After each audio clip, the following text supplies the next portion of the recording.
Nucleus के बारे में पढ़ने जा रहे हैं। हाँ दोस्तों, न्यूक्लियस वही छोटा सा हिस्सा जो पूरे सेल को कंट्रोल करता है, जेनेटिक मटेरियल्स को स्टोर करता है और सेल के हर एक गतिविधि को मैनेज करता है। तो वीडियो को अंत तक देखें तो आप जान जाएंगे कि न्यूक्लियस को कोशिका का कंट्रोल सेंटर क्यों कहा जाता है। What is a nucleus? Nucleus का एक डेफिनेशन हम यहाँ पहले देख लेते हैं। Nucleus is defined as a double membrane eukaryotic cell organelle that contains the genetic material. यानी न्यूक्लियस एक ऐसा हिस्सा होता है जो केवल यूकैरियोटिक सेल में ही पाया जाता है और ये एक दोहरी झिल्ली यानी डबल मेम्ब्रेन से घिरा होता है। इसके केंद्र में अगर हम देखें तो यहाँ हमें क्या मिलता है? जेनेटिक मटेरियल यानी डीएनए, जो हमारे शरीर के सभी जानकारियों को संभाल करके उसके एक एक करके इंपॉर्टेंट फंक्शंस को देख लेते हैं जो कि आपके एग्जाम के लिए इंपॉर्टेंट है। तो पहला जो फंक्शन है वो बोल रहा है it contains cell's hereditary information and controls the cell growth and division. यानी न्यूक्लियस में सेल की सारी जानकारी रहती है जो कि सेल के विभाजन, इसको हम सेल डिवीजन कहते हैं। और वो सेल कितना उसका ग्रोथ होगा, मतलब कब कितना बढ़ेगा, कितना कब जाके बढ़ेगा, वो सब कुछ नियंत्रण यहाँ सेल में होता है।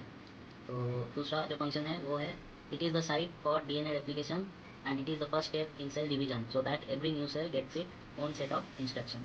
यानी जब नया कोई कोशिका बनती है तो न्यूक्लियस में डीएनए को कॉपी किया जाता है। इससे क्या होता है कि हर एक नई कोशिका जो सेल से बन रही है तो उसको अपनी जानकारी मिल जाती है। तो तीसरा जो फंक्शन है वो है it is the site of transcription RNA from DNA. मतलब ये न्यूक्लियस में ही आरएनए तैयार होता है डीएनए से, ठीक है, जिस प्रोसेस को हम ट्रांसक्रिप्शन कहते हैं। अगर हम इस फ्लो चार्ट को देखें तो हमें अच्छे समझ में आ जाएगा। तो डीएनए जो कि न्यूक्लियस के अंदर पाया जाता है, तो डीएनए से बनता है आरएनए, आरएनए से बनता है प्रोटीन, ठीक है। डीएनए से आरएनए जो प्रोसेस है उसको हम कहते हैं ट्रांसक्रिप्शन। और डीएनए से जब डीएनए बनेगा जिसको हम कहते हैं डीएनए रेप्लिकेशन, ये दोनों प्रोसेस ही न्यूक्लियस में होता है।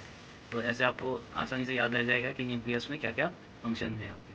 डीएनए का अगर हम डेफिनेशन देखें तो यहाँ पे लिखा है डीएनए, जिसका फुल फॉर्म आप सभी को पता है, deoxyribonucleic acid. DNA contains information necessary for constructing and organizing cell.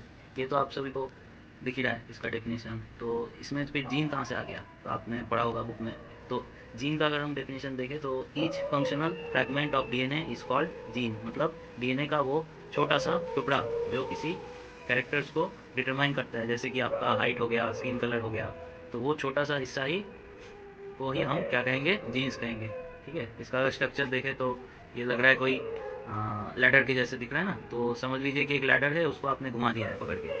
वैसे तो नहीं घूमता, वो तो टूट जाएगा, ठीक है, लेकिन समझो फ्लेक्सिबल एक लैडर है, उसको हमने घुमा दिया तो वो जो स्ट्रक्चर मिलेगा उसको हम कहते हैं डबल हेलिक्स स्ट्रक्चर, ठीक है। तो बस इतना ही था।